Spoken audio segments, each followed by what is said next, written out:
we have to solve for the given variables, and we have here x's and y's in both equations. This x and this x have the same value. This y and this y also have the same value. So when we look at this, we can see here in the middle we got minus 3y plus 3y. We really need those to be the same in terms of their operator. We can't really have minus 3y and positive 3y. We need either both have to be negative 3y or both have to be positive 3y. I'm going to turn this top term, minus 3y, into positive 3y. So how do I do that?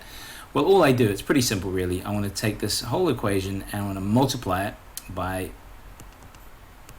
minus 1.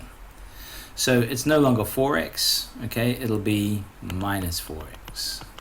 Minus 3y times negative 1 gives me 3y, so it's plus positive 3y.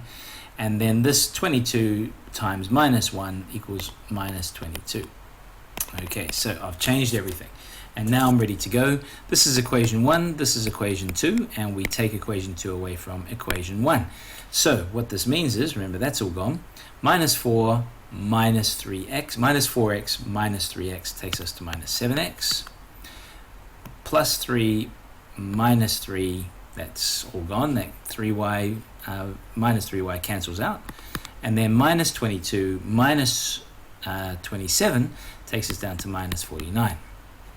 Can start solving now. I'm nearly there. Minus 7 times x, so I really want to get rid of multiplying by 7, so I divide by 7.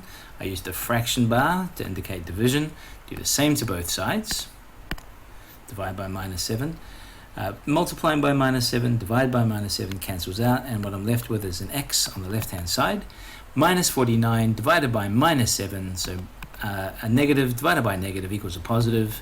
So it's positive 7. So I now know what the value of x is, and now I just have to substitute into one of the original equations. I want to choose this one to find out the value of y.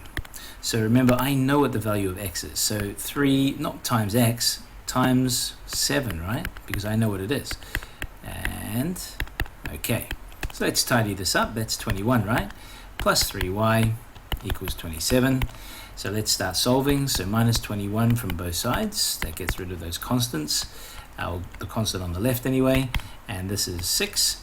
Divide by, multiply by 3. I need to divide by 3 to cancel it. That cancels out. Leaves me with y. 6 divided by 3 is 2. So I know the final answer should be x equals 7. Yep. And y equals 2. And that's done.